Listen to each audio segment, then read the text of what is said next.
The Elizabethan Theatre took its name from Queen Elizabeth I and lasted from 1562 to 1642. The Queen herself was very theatre-loving and often organized entertainments in her court that included performances of religious plays. The common people attended short theatrical sketches with elements of farce played in the large yards of some public inns. They were arranged by the owner for his customers. The first permanent theatre roof in London was built in 1576 by James Burbage and was called the Theatre. London officials were opposed to the development of theatres as they were deeply conservative. They argued that actors were vagabonds and that theatres only attracted criminals. Thus, theatres were built outside the city limits of the time.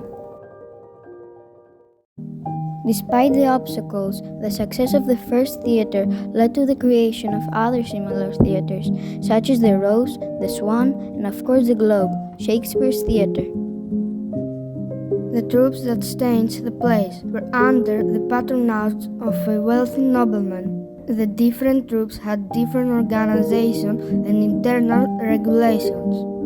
In the Lord Chamberlain's men troupe, to which Shakespeare belongs, the actors owned their own plays, had their own costumes, and even owned a few shares in the company, which brought them some part of the profits.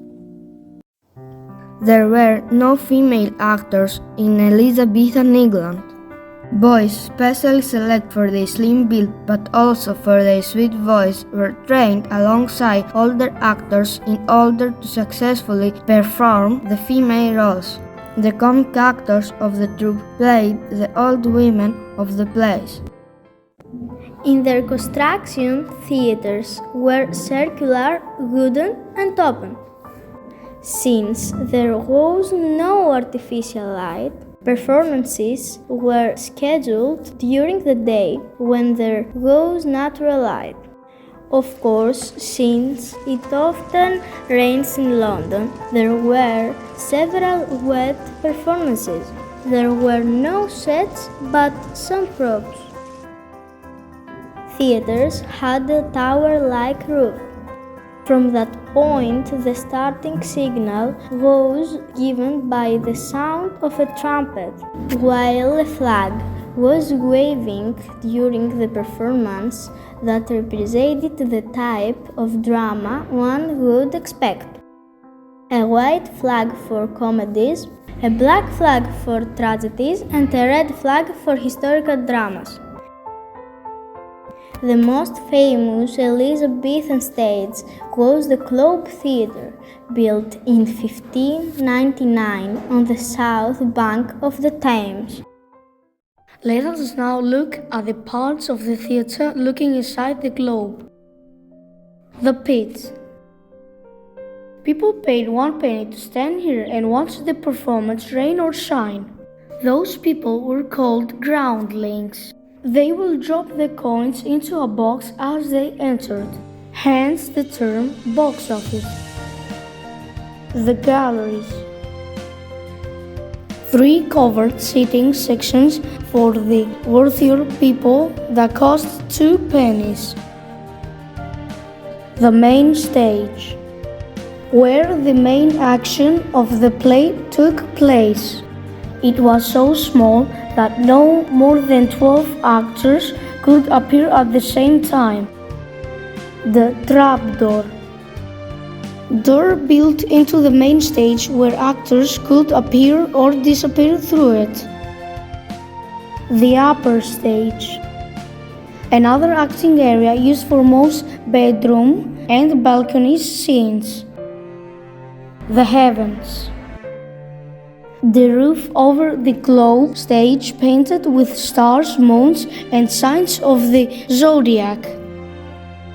The tiring rooms. The place where actors kept and changed their costumes. Shakespeare's masterpieces were first performed on the stage of the Globe by his troupe. William Shakespeare is one of the most important writers of this period. Born in Stratford-upon-Avon in 1564, he moved to London at the age of 28. He was a writer, actor, and shareholder in the Globe Theatre, and until the end of his life, he wrote 36 plays. His works are comedies, tragedies, and historical dramas. They talk about life, death, and love, about human triumphs and failures. In his works, Shakespeare used his own special language, rich in metaphors and vivid images. In fact, he invented new words and expressions that we still use today. During Shakespeare's career, theaters closed 3 times for periods of several months to 2 years because of the plague pandemic. When the number of dead people reached a certain level, all public gatherings were banned. The Globe Theatre burned down in 1612 while Shakespeare's Henry VIII was being performed by a firing cannon. It was rebuilt the following year and ran until 1642, when all London theatres were closed due to the Civil War for 18 years. And that was the end of the Elizabethan era.